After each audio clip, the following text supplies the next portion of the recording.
নমস্কার, ভাস্কর চক্রবর্তী বলছি ওম ERP take থেকে।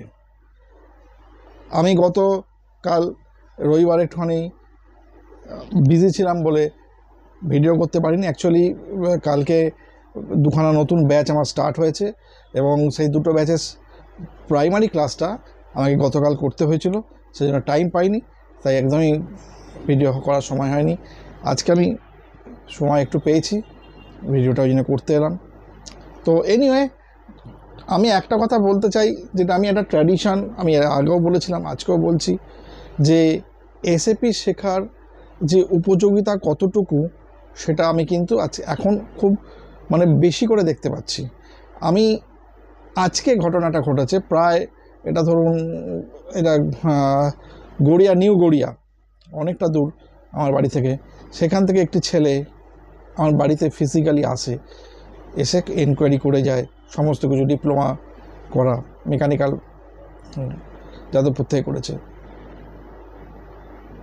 আজ থেকে প্রায় 6-7 বছর আগে আমাদের হাওড়ারই একটি ছেলে, ও SAP শিখেছিল এবং আজকে ওর দাদা আমার কাছে অ্যাডমিশন নেয় এবং ও অ্যাকচুয়ালি থাকে নর্থ আফ্রিকা।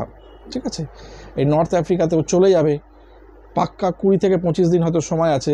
এই টাইমের মধ্যে বেসিক্যালি প্রকিউরমেন্ট পার্টের জায়গাটা ঠিক, এই যে একটা বিশাল পরিমাণ, প্রত্যেকটা স্টুডেন্ট, তাদের কাছে একটা জিনিস সবথেকে বড় জিনিস যেটা হচ্ছে যে অনলাইন সিস্টেমে। আজকে যে ছেলেটি আমার কাছে এনকোয়ারি করতে এসেছিল গড়িয়া থেকে, সেও একই কথা বললো, স্যার এই অনলাইন সিস্টেমে হাতে ধরে প্র্যাকটিক্যাল করা সম্ভব এবং এখানে এত ছোট ব্যাচ করে প্রত্যেককে একসঙ্গে নিয়ে অ্যাকুমুলেট হয়ে ক্লাস করা, এটা সাধারণত আমরা এর আগে কোনোদিন দেখিনি।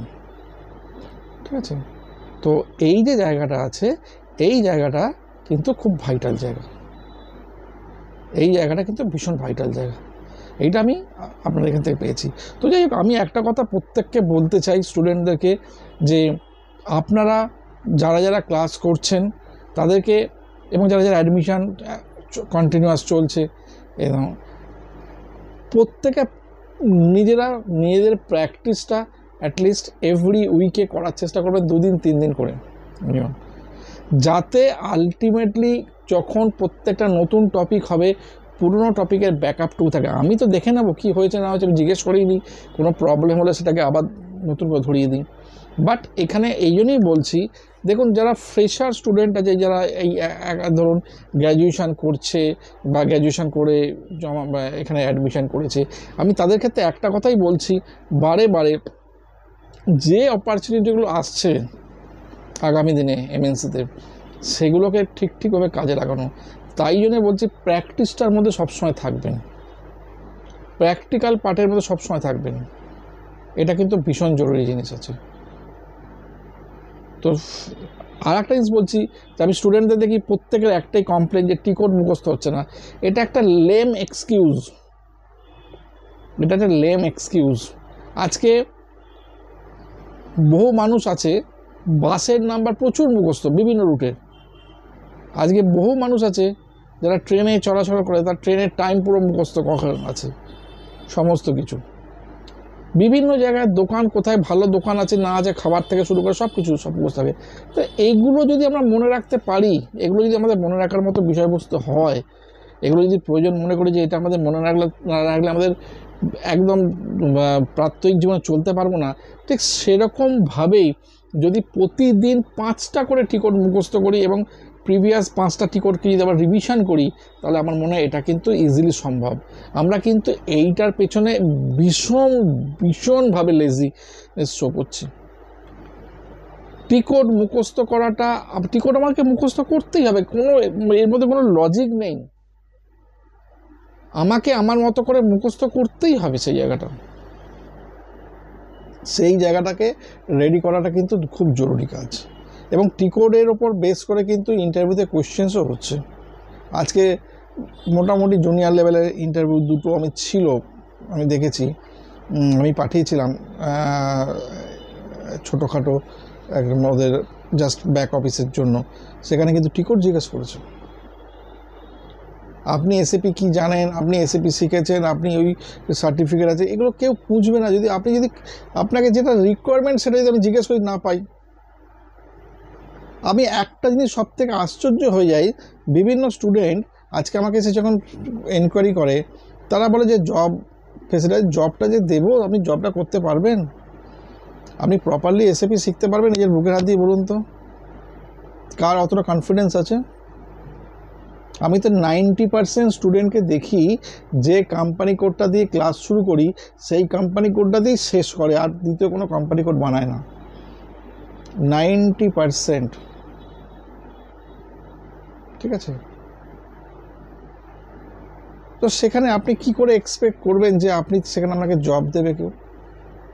আজকে আমরা যখন নিজেরা ক্লাস করতাম, আমরা যখন নিজেরা প্র্যাকটিস করতাম, আমরা প্রচুর কোম্পানি কোডে প্র্যাকটিস করেছি, হিউজ। কারণ এটা সম্পূর্ণ প্র্যাকটিসের জিনিস। হ্যাঁ, ডেফিনেটলি আপনাদের আরও এডুকেশন হয়তো আছে, কাজ আছে, সবই আছে, কিন্তু এটাও তো কোর্স করা উদ্দেশ্য তো কেরিয়ার ডেভেলপমেন্ট, এটাকেও তো দেখতে হবে। সেটা টিকট মুখস্থ করতেই হবে, কোনো রাস্তা নেই। যে সমস্ত ডকুমেন্টেশন থেকে ইন্টারভিউ প্রিপারেশন তৈরি হচ্ছে সেগুলোকে তৈরি করতেই হবে, কোনো অল্টারনেটিভ রাস্তা নেই ভাই। কারণ এর ওপর সব কিছু ডিপেন্ড করছে, এভরিথিং। কারণ আগামী দিনে কিন্তু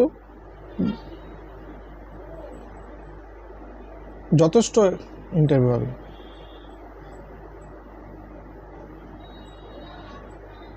ঠিক আছে? তো যাই হোক, আমি একটা কথাই বলি যে এই ফেব্রুয়ারি মাস এবং মার্চ মাসে যে পরিমাণ এনকোয়ারি এবং অ্যাডমিশন হয়েছে এটা প্রমাণ করে দিচ্ছে আগামী দিনে যে এসএপির এডুকেশানটা যে একটা প্রপারলি এডুকেশান প্রোভাইড হচ্ছে আমার কাছ থেকে এবং মানুষ যে শিখতে পাচ্ছে সেই জায়গার বিশ্বস্ততা তৈরি হয়েছে এখান থেকে। এটা সবথেকে বড় জায়গা, এটা সবথেকে বড় জায়গা আলটিমেটলি। তো যাই হোক, প্রত্যেকে ভালো থাকবেন এবং চেষ্টা করবেন যাতে আগামী দিনে আরও ভালো করে নিজেকে এই ফিল্ডে এস্টাবলিশ হওয়া যায়। তার জন্য যা যা লাগবে সমস্ত কিছু আমি আপনাদের সাপোর্ট করব। নমস্কার।